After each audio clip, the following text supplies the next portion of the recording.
네. 자, 이제 에킨스 1장 화학결합을 한번 시작을 해볼게요. 1장 화학결합은 쉽게 얘기하면 이렇게 보시면 됩니다.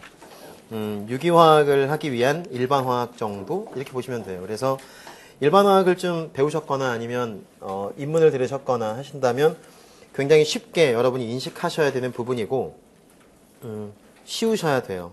참고로 말씀드리면 1장에서 배우시는 내용 중에서 우리가 이제 하게 된 내용 중에서 형식전화라는 게 있는데 3회 피트 문제 중에 하나가 그냥 형식전화가 플러스 1인 걸 골라라 뭐 이런 식의 문제가 있었고요. 이번에 4회 피트 같은 경우는 역시 1장에서 배우시게 되는 공명이 있는데 다음 중에서 공명구조 관계가 아닌 것 뭐 이렇게 고르는 문제가 하나 있었습니다. 그리고 혼성에 대해서도 배우시게 될 거예요. 그리고 혼성에 대해서는 시험에서 매년 등장을 하게 되는 소재이기도 하고요. 그래서 1장은 화학을 배우셨으면 굉장히 가볍게 접하실 수 있는 내용이 아닐까 싶습니다. 자, 일단 에킨스 챕터 1장 화학결합을 한번 시작을 해볼게요.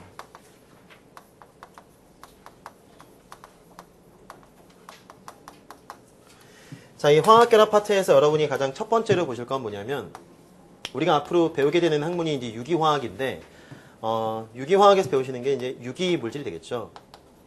그래서 유기화합물에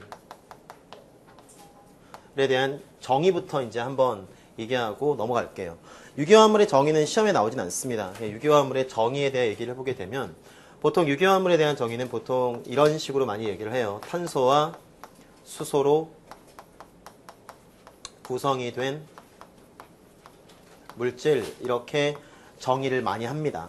그래서 가장 일반적인 책들에는 다 탄소와 수소로 구성된 물질을 유기물질이라고 얘기하는데 문제는 탄소와 수소로 구성이 된 물질 중에서도 유기물질이 아닌 것들도 있다는 데에서 문제가 생겼기 때문에 그거를 보완하기 위해서 새롭게 등장한 정의가 바로 리비그라는 분이 얘기하신 연소법이라는 것이 있어요.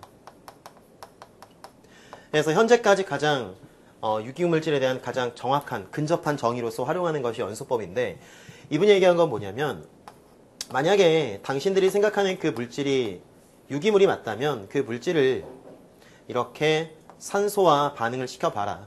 산소와 반응을 시킨다는 건 한마디로 저 유기물질을 태운다는 뜻입니다. 태운다는 거 우리가 그냥 연소한다고 얘기를 하는 거겠죠.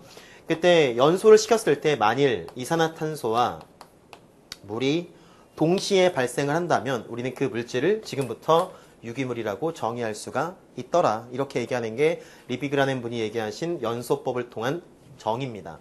그런데 이게 시험에 나오겠어요? 다음 중에서 유기물에 대한 정의로서 옳은 것은 1번 연소 시에 이산화탄소와 물이 동시에 나오는 물질 답이네요. 이런 건 거의 중고등학교 때밖에 안 나오겠죠. 나오지도 않아요. 그럼 여기서 우리가 한 가지만 딱 얻어갑시다 라고 한다면 항상 물질은 태우게 되면 뭐가 발생해요? 열이 발생하겠죠. 그때 열을 우리는 연소 시에 발생한 열이기 때문에 일컬어서 연소열이라고 부르게 되고요. 이 연소열을 우리는 유기화학자들은 이렇게 활용을 하게 됩니다. 물질의 안정성을 판단하는 척도로서 활용을 하게 돼요. 그래서 연소열이 크다 작다가 그 물질이 안정하다 불안정하다와 직결이 돼요. 그래서 요 내용은 시험에서 등장을 합니다. 그래서 여러분은 지금까지 필기한 것 중에서 딱 한 가지인지 인식할 건 뭐냐면 리비그 몰라도 돼요. 연소법 몰라도 되고요. 딱 하나. 연소열은 우리가 다음과 같이 활용을 한다. 요 연소열에 대한 부분은 여러분이 저하고 언제 배우실 거냐면 챕터 3장, 4장 요쯤에서 제가 연소열과 이제 더불어서 또 하나 수소화열이라는 것까지 해서 물질의 안정성을 판단하는 것에 대한 얘기들을 보다 구체적으로 예를 들어서 해드리게 될 거예요. 자, 그리고 두 번째. 그럼 이러한 유기화합물을 이용해서 우리가 배우게 되는 것은 이제 유기 반응이에요. 유기화학 반응이 있습니다. 앞서 제가 OT 때도 말씀드렸지만 유기화학 반응 여러분이 해주셔야 되는 건 앞으로 약 100개가량이 있습니다. 이 100개가량에 대한 반응에 대해서 여러분이 어떻게 대처를 해야 합니까? 라고 할 때 그 대처 방식은 크게 두 가지가 있어요. 하나는 암기, 또 하나는 이해. 더 정확히 말씀드리면 이해를 바탕으로 한 암기라고 하셔야 돼요. 그리고 몇몇 내용은 이해 필요 없고 그냥 암기하시는 것들도 꽤 있습니다. 왜냐하면 아직까지 메커니즘이 규명되지가 않았어요. 그래서 그냥 이걸 쓰면 이렇게 된다. 이렇게 외울 수밖에 없는 것들도 꽤 많이 있습니다. 근데 문제는 간혹가다 이제 공부를 하시는 학생분들 중에서 저한테 한 2월 달쯤 되시면 막 해맑은 미소를 지면 뛰어와요. 선생님, 저 알았어요. 이거 이렇게 하면 되는 거 아닐까요? 하고 규명해 오시는 분들이 있어요. 지난 수백 년간 규명이 되지 않은 걸 PT 응시를 하기 위한 시험 공부 중에 규명을 하시는 분들이 있어요. 보통 화공과 화학과 학생분들이 많이 해오십니다. 그럼 저는 이렇게 말해요. 좋겠다, 야. 너만 알고 있어? 누구한테 얘기하면 안 돼? 라고 항상 얘기를 해줘요. 야, 그런 거 하지 마세요. 규명이 되지 않은 건 그냥 두세요. 왜 그걸 규명을 합니까? 그래서 그냥 정말 다감할 것도 있어요. 닥치고 암기할 것도 분명히 있긴 합니다. 예, 그런 것들은 확실하게 외워주셔야 되지만 이해하실 건 확실하게 또 이해를 해주셔야 돼요. 자, 그럼 보통 유기화학 반응이라는 건 다음과 같은 방식으로 표현이 돼요. 이렇게 반응물이라는 게 있으면 화살표가 있고 그렇게 생성물이라는 것을 이렇게 쓰게 돼요. 우리는 보통 글을 왼쪽에서 오른쪽으로 쓰기 때문에 우리는 보통 관습상 왼쪽 반응물, 오른쪽을 생성물이라고 얘기를 하게 됩니다.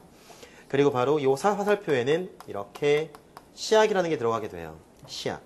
그러면 이 반응물과 시약과 생성물이 있을 때 많은 분들은 그냥 이거 자체를 통으로 외워버려요. 근데 그것만큼 어리석은 게 없어요. 왜냐하면 시간 낭비고 아무 의미가 없어요. 왜냐하면 유기화합물은 지금까지 알려진 게 2천만 종이 넘습니다. 근데 그 2천만 종을 다 외우겠다는 뜻밖에 안 되는 거예요. 왜냐하면 반응물의 구조가 바뀌면 생성물이 바뀌어요. 언제나. 그렇기 때문에 제가 수업 시간에 이런 반응물을 통해서 이 시약 썼더니 이런 생성물이 나왔네? 이걸 갖다 그냥 외우시는 건 아무짝에 의미가 없다는 뜻이에요. 왜? 시험에서 그거 안 나오면 그만이니까. 그렇기 때문에 왜 그렇게 되는지에 대한 이유를 알고 계셔야 돼요. 하지만 절대 변하지 않는 건 뭐냐면 이 시약은 암기하셔야 된다는 거예요. 시약만큼은.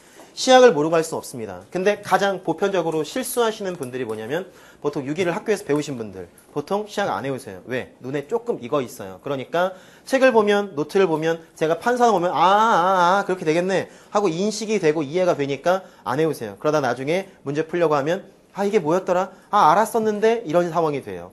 그리고 또 그 상황을 계속 반복해요. 그리고 제가 수업 시간에 이거죠? 하고 하면 맞아 이거였어 하면서 계속 반복하다가 실제 8월달 딱 가게 되면 또 시험장에 생각이 또 안 나요.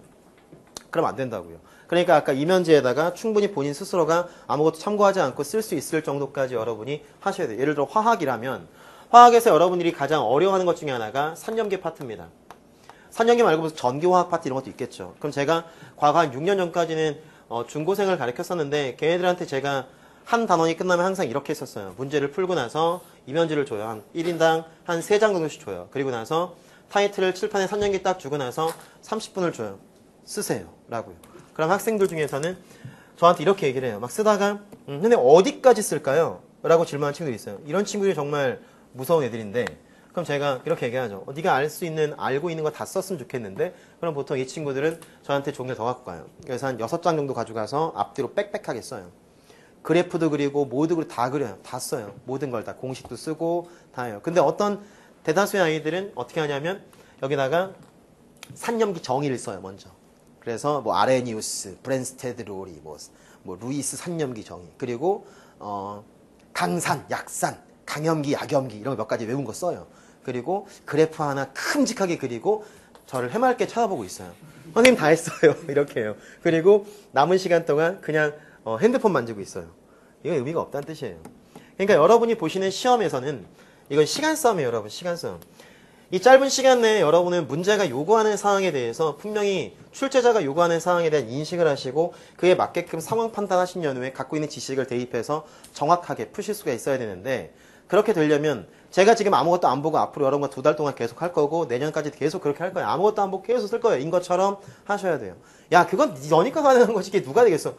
그럴 수도 있겠죠. 하지만 저만큼 하시라는 건 아니잖아요. 저는 지금까지 유기화학을 한 20년 공부하면서 그동안 제가 여러분에게 지금부터 앞으로 피트를 볼 때까지 모든 내용을 써드릴 때까지 내용은 제가 불과 학부 2학년 때 배웠던 게 전부예요. 그리고 그 이후로 제가 했던 유기화학은 여러분 시험과는 아무런 관련이 전혀 쓰잘데기 없는 것밖에 없다고요. 그러니까 제가 여러분에게 요구하는 건 제가 알고 있는 모든 유기화학 지식을 알고자 하는 것이 아니라 피트를 대비하기 위한 정도의 유기화학 지식만을 알기를 원하는 거고 그게 어떻게 보면 그냥 개수로만 따지면 반응은 100개지만 이 반응을 이해하기 위한 바탕에 되는 이론들을 다 이해하고 계시라는 건데 그걸 여러분이 쓸 수가 없는 상황에 그냥 눈으로 봤을 때 이해밖에 할 수가 없는 상황이면 나중에 실제 여러분이 문제를 풀 수가 없어요. 문제가 요구하는 사항도 이해할 수가 없고